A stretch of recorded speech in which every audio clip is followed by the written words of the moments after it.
Mustafiz never coming back. Cricket প্রেমীদের কাছে এই শব্দ বেশ পরিচিতই বটে, যে শব্দ ফিজের সাথে কখনোই যায়নি। কারণ ফিজ ফিরতে জানেন, কামব্যাক দিতে জানেন। কাটার মাস্টার সেই প্রমাণ আরও একবার দিলেন। সর্বকালের সেরা বোলারদের একজন ওয়াসিম আকরাম যে রেকর্ড ছুঁতে 351 ইনিংস বোলিং করে, মুস্তাফিজুর রহমান সে রেকর্ডের পাশে নাম লেখালেন মাত্র 118 ইনিংসেই। বল হাতে মুস্তাফিজুর রহমান কি করতে পারেন তা কারও অজানা নয়। নিউজিল্যান্ডের বিপক্ষে ওয়ানডে সিরিজ খেলতে পিএসএল এর মাঝপথেই চলে আসেন, তবে দল যখন গুরুত্বপূর্ণ সিরিজ খেলছে তখন সাইডলাইনেই বসে থাকতে হয় তাকে। চোটের কারণে প্রথম 2 ওয়ানডে মিস। একজন ম্যাচ উইনার বলারের জন্য এর চেয়ে হতাশার আর কি বা হতে পারে। কিন্তু ফিজ এখানেই থেমে থাকেননি। 5+ স্টার রেটিং প্রাপ্ত দেশের সর্বোচ্চ বিদ্যুৎ সাশ্রয়ী ওয়ালটন এসি স্মার্ট কমফোর্ট এখন নেক্সট লেভেলে। বরং যেভাবে তিনি ফিরে এলেন সেটাই এখন আলোচনায়।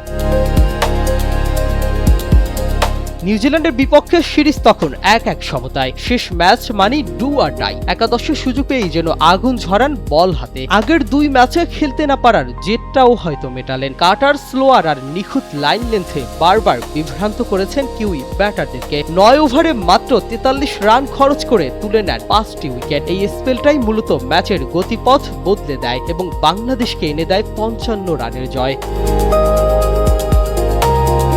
এই পারফরমেন্সে ফিজের দীর্ঘ অপেক্ষার অবসানও ঘটে। প্রায় 7 বছর পর আবারও ওয়ানডেতে 5 উইকেট নেওয়ার কীর্তি করলেন। আবারও বড় মঞ্চে নিজের নামটা মনে করিয়ে দিলেন। সবচেয়ে বড় কথা, এই ফাইফার তাকে বসিয়েছে এক বিশেষ তালিকায়। ওয়ানডে ইতিহাসে বাঁহাতি পেসারদের মধ্যে 6 বার 5 উইকেট নেওয়ার কীর্তি এতদিন ছিল কেবল ওয়াসিম আকরাম ও ট্রেন্ট বোল্টের। এবার সেই জায়গায় নিজের নাম লিখিয়ে নিলেন, অর্থাৎ কিংবদন্তিদের কাঁধে কাঁধ মিলিয়ে হাঁটছেন বাংলাদেশের এই তারকা পেসার। এখন ফিজের সামনে একটাই চ্যালেঞ্জ, মিচেল স্টার্কের রেকর্ড ভাঙা। বাঁহাতি পেসারদের মধ্যে সর্বোচ্চ ফাইফারের রেকর্ড এখনো তার দখলেই। সর্বোচ্চ 9 বার 5 উইকেট নিয়েছেন স্টার্ক। তবে মুস্তাফিজের বর্তমান ফর্ম বিবেচনায় বলাই যায় এই রেকর্ড ভাঙাটা খুব একটা অসম্ভব নয় কাটার মাস্টারের জন্য।